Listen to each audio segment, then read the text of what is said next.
I still remember the way she smiled when I told her I was getting married.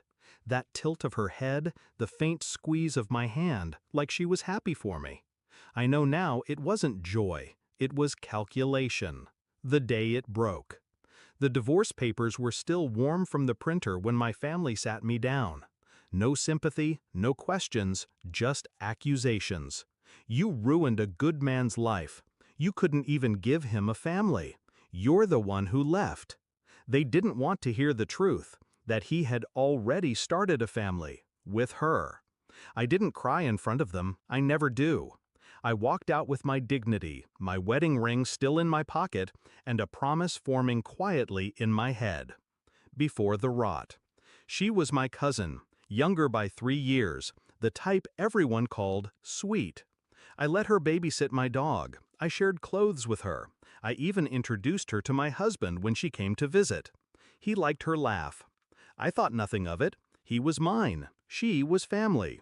The cracks. It started small. He began working late, smelling faintly of perfume I didn't own. Then the sudden silences when I entered a room. The flick of her eyes when we saw each other at family gatherings. My gut whispered, but I silenced it. I didn't want to be that wife, the paranoid one. The proof. The proof came wrapped in a careless mistake.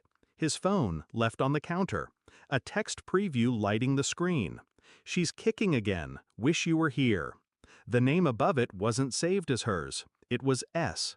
But I knew the way she typed. No punctuation, just breathless updates. She was 6 months pregnant. The break.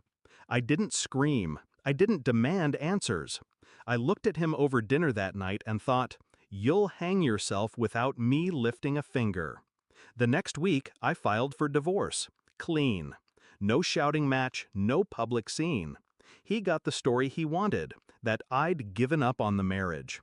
She moved in with him before the ink dried. My family rallied around them, and I disappeared. 3 years of silence. In silence, you can build empires. I took extra shifts, sold the house I'd gotten in the divorce and invested smart. Learned the property market like it was a second language. I bought cheap, fixed up, sold high. Every month I checked one thing, their address. They never bought, always rented, always just scraping by. The market in our town was tightening. Landlords were selling to cash in. I waited. The opening. One morning a listing popped up. Their house. 3 bedrooms, peeling paint, bad plumbing. I knew it well. I'd been inside, back when it was ours. The asking price was low. Too low. The owner was desperate to sell. I didn't hesitate. Cash offer. No contingencies. Closed in 3 weeks. The keys. The day the papers were signed, I drove there before the ink dried. The key turned in the lock with a sound that made my chest tighten. Not with grief, but with something darker. Their car was in the driveway, her stroller by the porch. I stood in my doorway, listening to the faint hum of their TV, and let myself savor the weight of the moment. The knock. She opened the door, baby on her hip. Her face drained when she saw me. "What are you doing here?" "I own this house now," I said evenly. "Your landlord sold it." No, he wouldn't."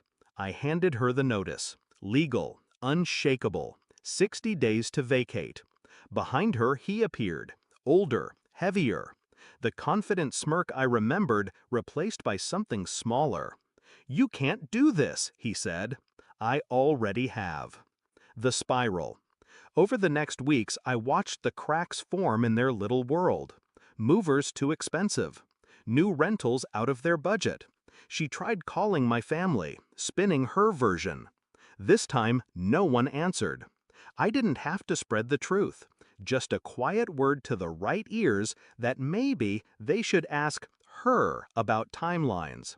Secrets have a way of rotting from the inside. The last day. On their final day, I arrived early. The house was stripped bare.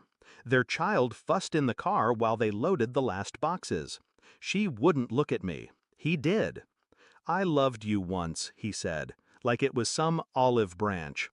I stepped closer. And I loved myself enough to bury you with a pen instead of a knife. The roof. That night, I walked through the empty rooms. The walls still held faint outlines where their pictures had hung. I opened the windows, let the air clear. This house was mine again. Not because I wanted to live in it, but because owning it meant I owned the ground they once stood on. The release. Revenge isn't loud. It's not a shout in the street or a drink thrown in someone's face. It's the quiet turning of a key, the signature on a deed, the moment you realize they have to leave, and you don't. I didn't ruin their lives. They planted the rot themselves. I just bought the soil.